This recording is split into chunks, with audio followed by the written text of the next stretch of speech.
Okay, so maybe you come to my channel if you're one of my subscribers and wondering where's the episode 6 recap of SisterWives.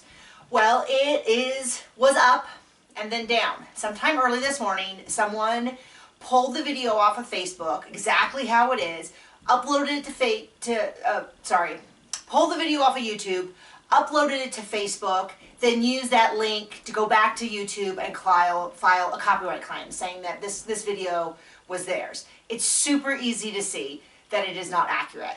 YouTube's response is just to lock up my file, give me a chance to counter, and then if this person doesn't provide courtroom proof that they're taking me to court, then they'll unlock it. As near as I can tell, that happens in May 12th, which will be super useful for my weekly recap of a reality show. I can't upload another video if they don't. Now, this is the thing, is that I did my counter copyright. I don't think anybody actually looks at it. I don't think that there's a YouTube person who actually reviews this, because it'd be super easy. This is clearly our video. It is my husband and I talking at a camera. Same as last week's video, the video before. It goes back 6 years. We're clearly the same people, even though we're aging. So I got up. What happened was I got up and I was like, oh, I had asked a question at the beginning of the video and said, do you want us to do 90 days before the 90 days fiance? And a majority of people had said yes, and so I was like, okay, we put the DVR on to record it. I convinced John, even though he doesn't want to do it, that we should try, and I was going to post on the video in a comment saying, okay, we've decided we're going to do it. So I pull up on my YouTube app while I'm in bed, laying on my stomach, looking at my phone, and I pull up the video and I'm like, oh, we've got a ton of views. And then I go, wait a second, that's the wrong video. That's episode 5. What happened to episode 6? And I thought, well, how in the world did I do that? It was there yesterday. So I come upstairs, no email from YouTube. Unless it ended up in spam, I didn't get any email from YouTube. I go and check, come upstairs, check on the studio part, and it says there's a copyright claim. So I go and I, respond that I assumed it was an automatic copyright claim because a lot of recap shows, which is fair use, will use clips of other people's material, which is actually allowed. You're allowed within fair use to use a certain percentage for things like criticism, which is what we would fall under.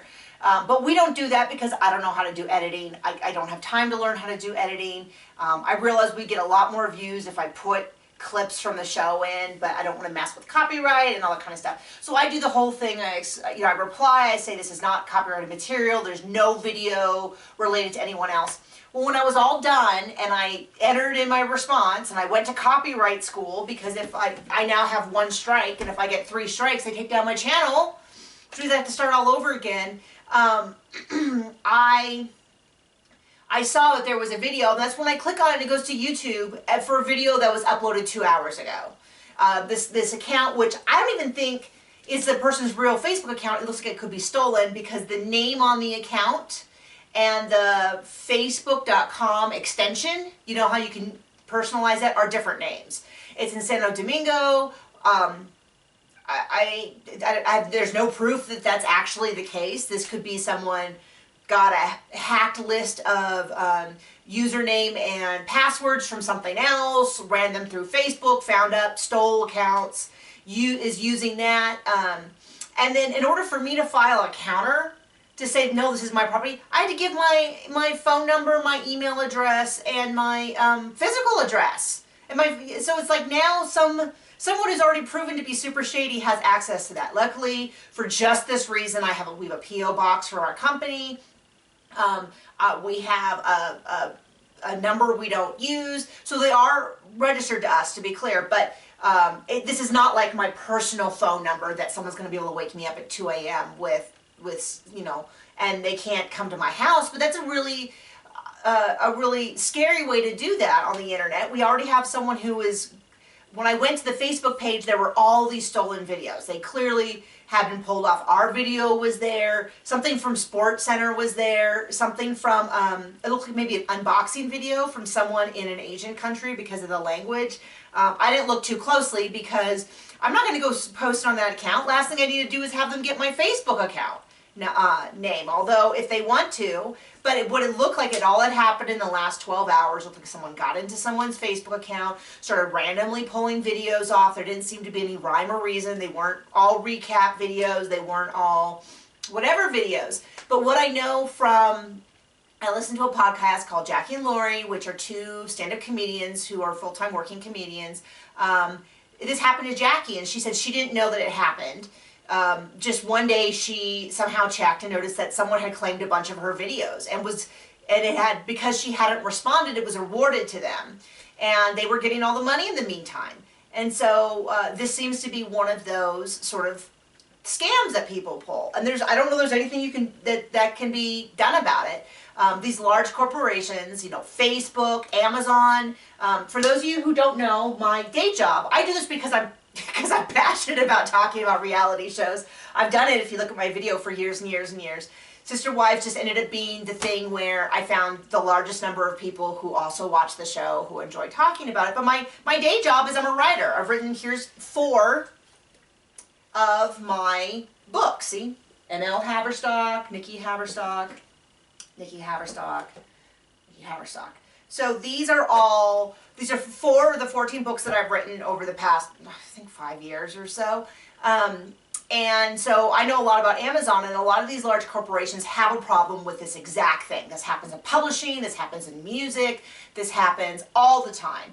And there's just people out there who feel, I don't know anyone who does this for a living, but I've kind of bumped up against people who kind of are doing this in Facebook groups. Obviously no one that I respect, but their attitude is Amazon, YouTube, Twitter, all of these things are these large corporations, and I'm going to steal money from them. They don't think about, or they don't care that they're essentially stealing money from us. For me and John, it's not a huge deal. It's not like this is the money that was going to pay our mortgage or anything, but it's very frustrating because, you know, we've worked hard. You know, we work really hard to try to create content that people enjoy, that are entertained by. I know that this is not saving lives, but it's the same thing with my publishing. So when people have copyright claims, so if someone was to steal my book and put it up as their own, I could file a copyright claim, but there's no real financial recourse. And then on the other side, people who did not create this, he can just file a copyright claim and steal our content. Now, I don't think he's going to make much money off of it. I mean, it's kind of it's a dumb process because he's not going to make millions off of it, but we're going to lose a little bit of money. And you know, apparently the idea is they do this hoping that we just don't notice. I didn't get an email. Maybe it's in my spam folder, but I didn't get an email. It just happened to be that I was going to go online and look at the comments and try to respond to people and stuff, and now I can't. And it's a big deal because though I do have subscribers who come and watch every week, a majority of people who find my videos and watch them just find them through hanging out on YouTube, and someone suggests the video and they watch and they go, oh, these people seem cool, hopefully. We get some downvotes, so I think we get some people who hate us. But I don't know. I thought, my friend said, you know, I think people would want to know what happened. So I'm kind of explaining what happens. It's not the end of the world, but if you want to support me and you like our videos, you can try some of my books. So Nikki Haverstock, you just go to Amazon.com. If you have Kindle Unlimited, you can download them for free.